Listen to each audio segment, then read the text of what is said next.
So good evening everyone, I am Jeffrey Jun Mondano, and tonight we are now going to tackle about Confucianism and also the Protestantism. And first, we are going to discuss Confucianism. So ano ba tong Confucianism nito?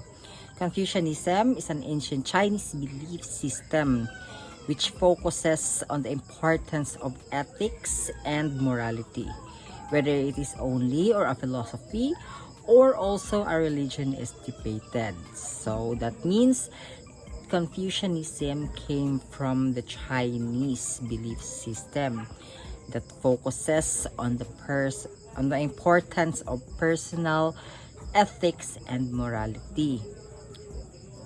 Now, what does this mean? It means that this Confucianism focuses on the personal ethics or personal morality that we have as a person, and also it is being debated whether it is a religion or a philosophy.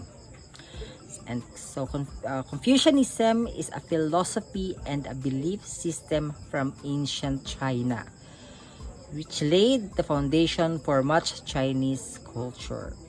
So it's stated here that Confucianism came from the ancient China, which laid the foundation of much of Chinese culture. So when we are going to China, kung pupunta tayo ng China, ay doon natin malalaman ng maigi ang Confucianism na religion. Confucianism, saan ba nanggaling ang Confucianism na ito? No? Confucianism, from the word itself, Confucianism, kilala na, unang pasok sa ating isip is si Confucius. Confucius was a philosopher and a teacher who lived from 551 to 479 BCE, or before Christ era. His thoughts on ethics, good behavior, and moral character were written down by his disciples in several books, the most important being the Lunyu. Confucianism believes that in ancestor worship and human-centered virtues for living a peaceful life.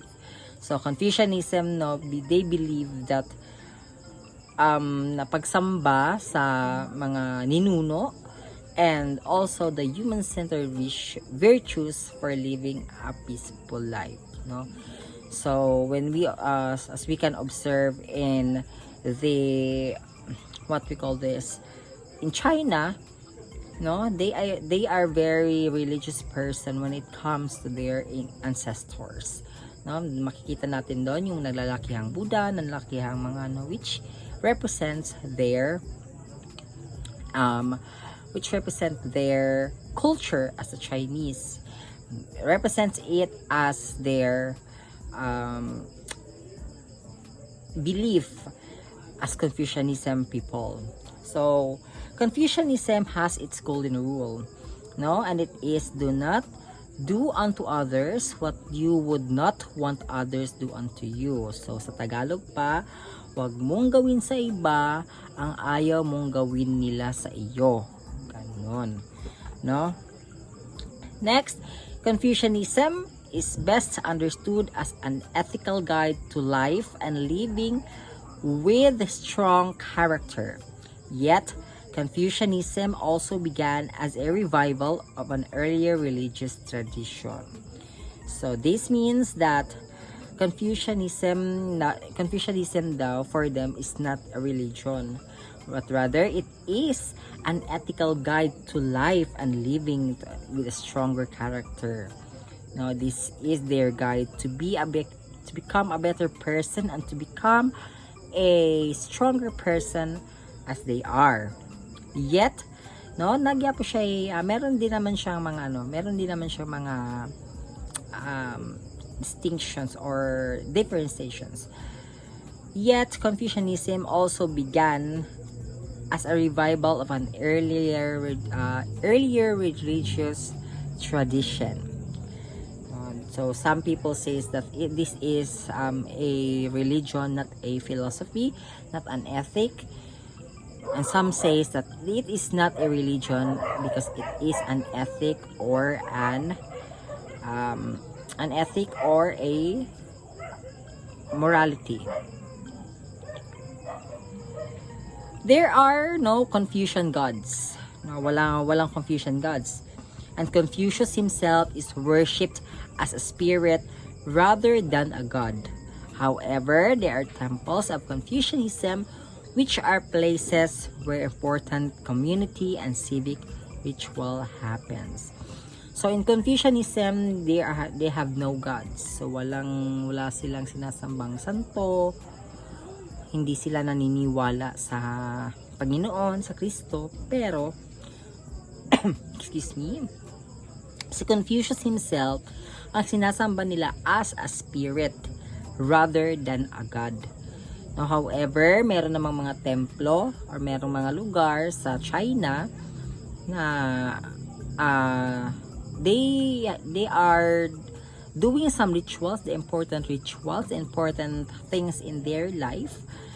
And these particular places is where the rituals and the events happen. The main idea of Confucianism is importance of having a good moral character, which can then affect the world around that person through the idea of cosmic harmony.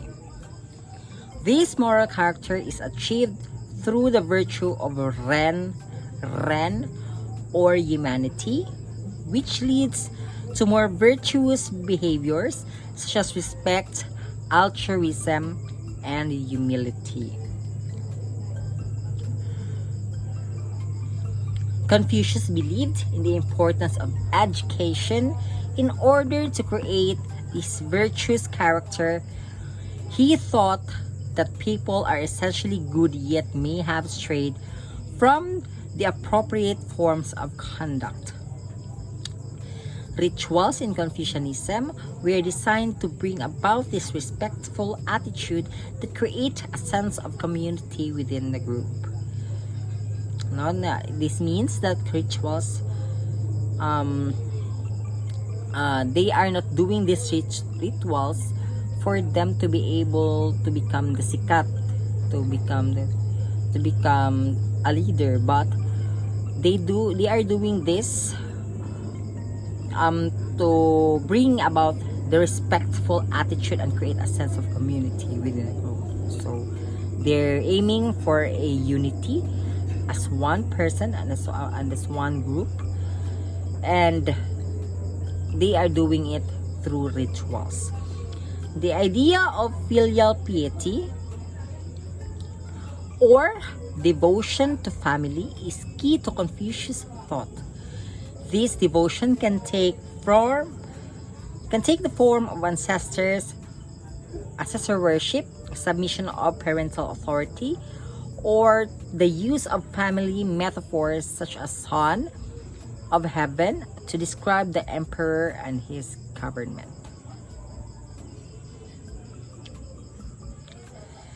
While Confucius gave his name to Confucianism,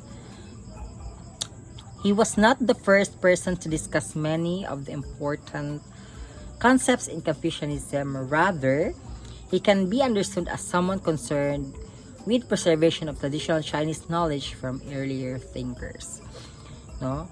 While this Confucianism derived from the name of Confucius, pero hindi siya yung unang tao na nagtalakay ng maraming mga importanteng bagay tungkol sa Confucianism.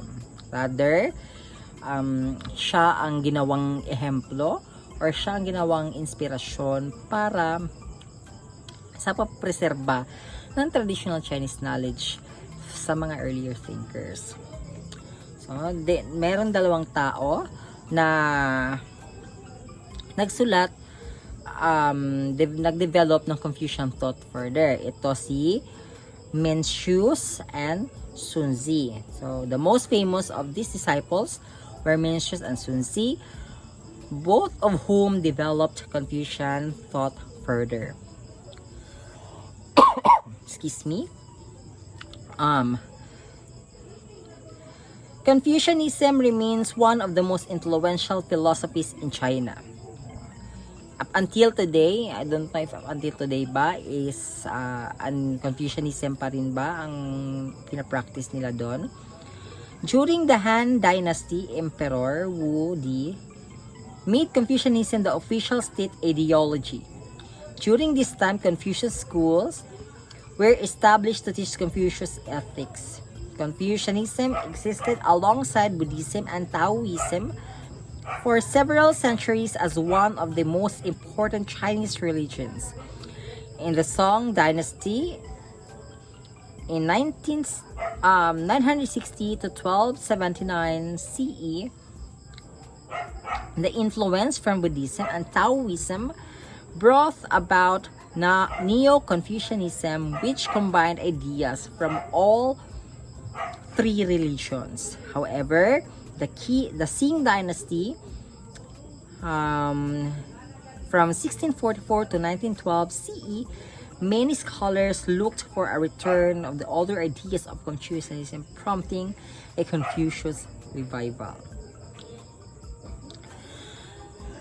Excuse me. So that's it for our Confucianism topic, and now we are going to discuss the Protestantism.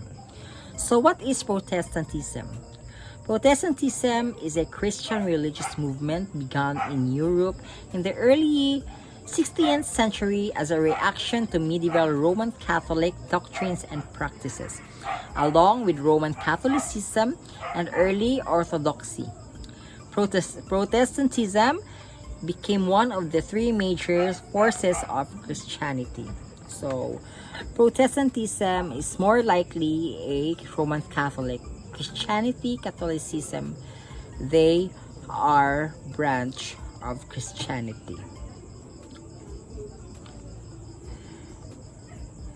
Though the origin of Protestantism, the name Protestant first appeared in the Diet of Speyer in 1529, when the Roman Catholic Emperor of Germany, Charles V, rescinded the provision of the Diet of Speyer in 1526 that had allowed each ruler to choose whether to administer the Edict of Worms, which banned Martin Luther's writing and declared him as a heretic and enemy of the state. On April 19, 1529, a protest against the decision was read on behalf of 14 pre-cities of Germany and 6 Lutheran princes, who declared that the majority of the decision did not bind them because they were not a party to it, and that if forced to choose between obedience to God and obedience to Caesar, they must choose obedience to God. So, Protestantism came from Germany. First, Protestant appeared in the Diet of Speyer in Germany. So, they are parang may debate between the two if they are going to obey the God or obey the Caesar. They appealed earlier to General Council of all Christendom or to a synod of the whole German nation, whose those made this protest became known to their opponents as Protestants. So, meron na nagkagulo na, meron nang nagprotesta. So, ang tawag dun sa mga nagprotestang yun ay mga Protestants, and gradually labeled and also to adhere to the tenets of Reformation. So, in this era, tinawag na ang Protestantism na Protestant Reformation.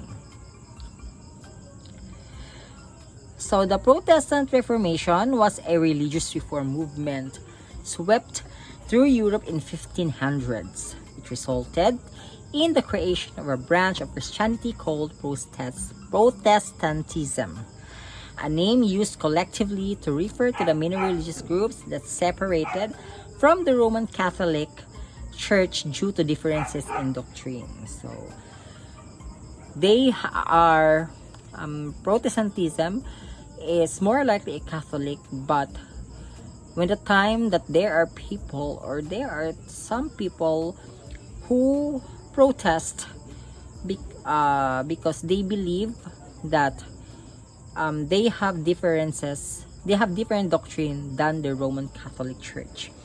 The Protestant Reformation began in Wittenberg, Germany on October 31, 1517, when Martin Luther, a teacher and a monk, published a document he called Disputation on the Power of Indulgences, or 95 Theses. The document was a series of 95 ideas about Christianity that he invited the people to debate with him. These ideas were controversial because they directly contradicted the Catholic Church teachings. So sinong nagsimula? Si Martin Luther. Siya ang kumbaga leader ng Protestant Reformation. Luther's statement challenged the Catholic Church role as intermediary between people and God. Specifically, when it came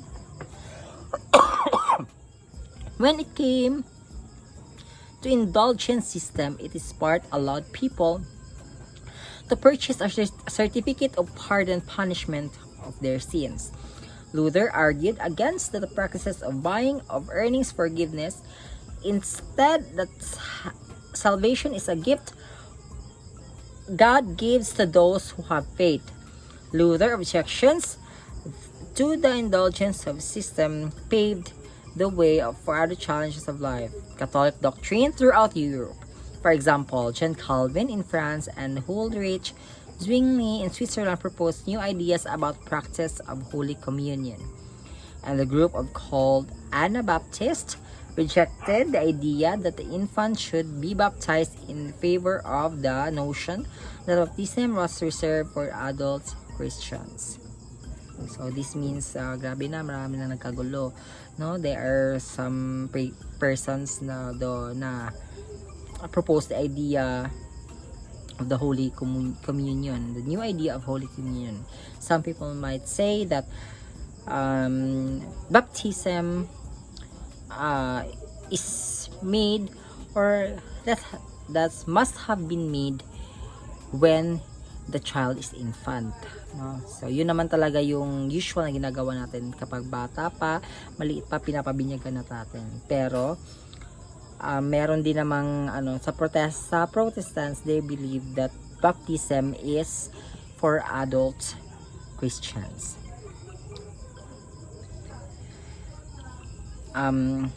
Broadly speaking, most of the challenges of the Catholic Church revolve around the notion of individual believers should be less dependent on the Catholic Church and its Pope and priest for the spiritual guidance and salvation. Instead, Protestants believe people should be independent in their relationship with God, taking personal responsibility for their faith and referring directly to the Bible, the Christian holy book, for spiritual wisdom. So this means that sa Protestantism, they already practices the independent relationship with God. They are not believing, or they are not allowing you to depend on the church. They are not allowing you to depend on the priest and the Pope, because they always believe na you as a person, you have to be independent in your faith, in your belief in God. Protestant reform in England with Henry VIII in 1534 became the Pope would not grant him a marriage annulment. Subsequently, King Henry rejected the Pope's authority, instead creating and assuming authority over the Church of England. Said a sort of hybrid church combined some Catholic doctrine and the Protestant ideals. Over the next 20 years, there was a religious turbulence in England as Queen Mary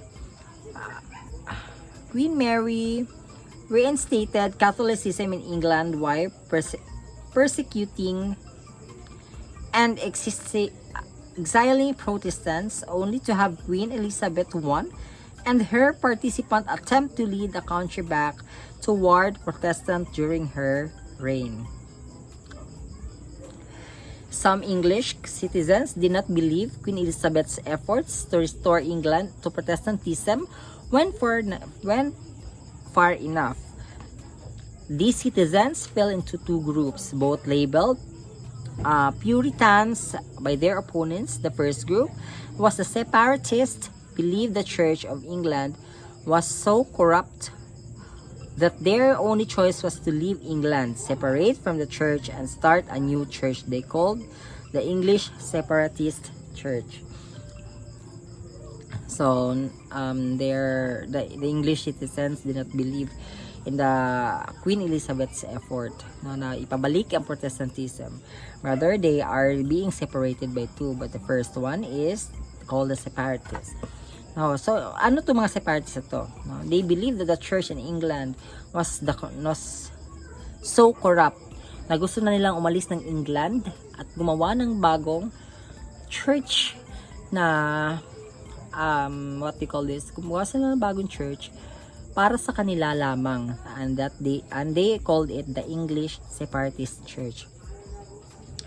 Around 1607 or 1609, some of separatists tried to start new lives they imagined in Holland, in the Netherlands.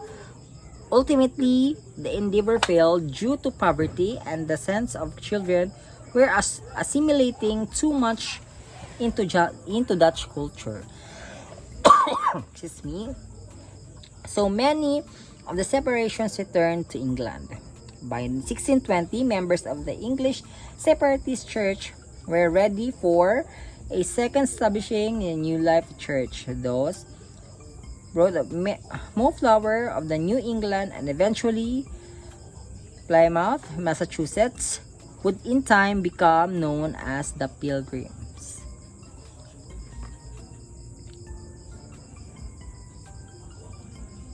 No?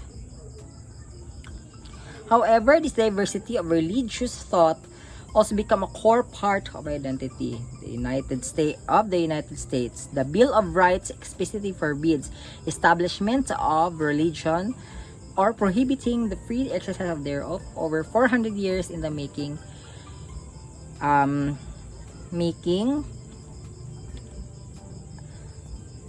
this belief in personal empowerment and independence in the religious matters were in the roots of Protestant Reformation has become enduring part of the American mindset. So this means that this religion is being conducted in the Bill of Rights, that